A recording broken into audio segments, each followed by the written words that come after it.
ground which isn't very strong. Why? On the last point. On the last point.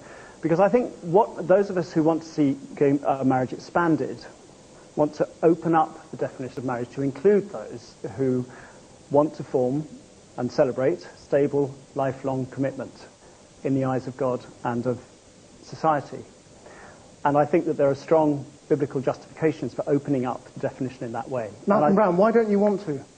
Well, first of all, let me say that we are very much in favour of commitment, mutuality, fidelity, all the virtues which relationships, same-sex or heterosexual, can embody.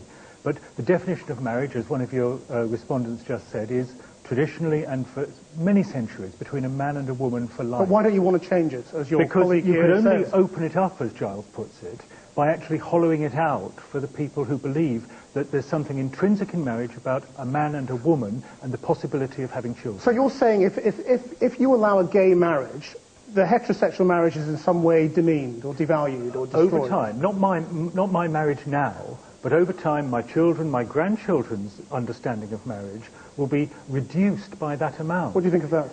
I don't understand it, to be honest. I simply don't understand it. I mean, there are a lot of very strong lesbian and gay partnerships which are currently bringing up children, and bringing up children very successfully. I think if we expand marriage to include lesbian and gay people, then it will be strengthened, because people will understand that at the heart of these things is commitment, and commitment both within the family and commitment between individuals. So I can't see that your grandchildren would have a problem. Just explain why this is a very key point, and a lot of gay people in particular will find it very offensive that you think their relationship demeans a heterosexual relationship. I didn't say it demeaned. Well, you said hollowing out. That's pretty demeaning, it isn't it? reduces it to only part of its meaning. I'm absolutely with Giles on the importance of commitment. I'm absolutely with Giles, I'm sure, on fidelity and questions like that.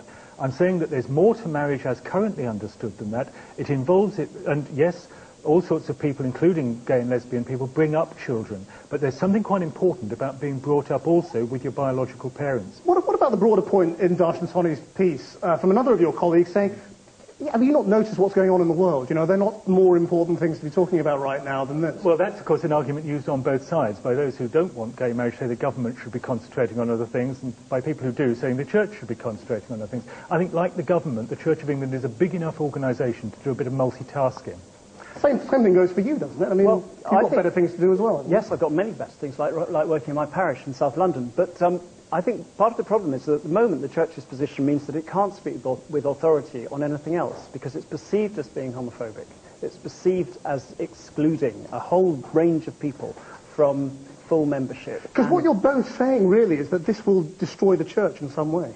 You're saying if this goes ahead, this will break the relationship between church and state. You're saying if it doesn't go ahead, then the church will be destroyed anyway by perception. No, I didn't say that. I said it would be damaging to the relationship between church and state, but it wouldn't destroy it. The relationship between church and state is, you know, a multi-stranded cord, but this is snipping away at one bit. I think what I really regret about the statement is that it seems to be trying to close down the discussion. It says this is the definition and there can be no change. And yet even within the church there's a lot of discussion about this, and there are very senior members of the church, the Bishop of Salisbury, for example, who's come out in favour of gay marriage, the Dean of St Paul's, and that's not reflected in this document. I think it would have been a more constructive document if it had said this is a position, but it's possible that the government has said they're going to go ahead. So what does this mean? Are you saying over our dead body? No, we're saying you have not thought about a lot of quite important points. I'm afraid the consultation document was seriously deficient in... But they're going to go ahead. They've said it. They're going to go ahead. If they go ahead, they do? have a great deal of legislation to consider first. And we don't think they've actually looked at the significance of that legislation either for society or for questions of the Church's relationship to government.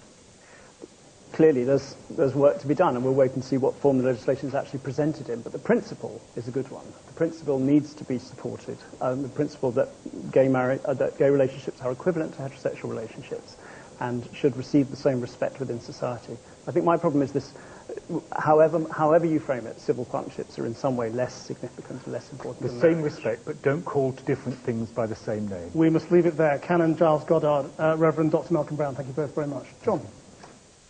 Falkland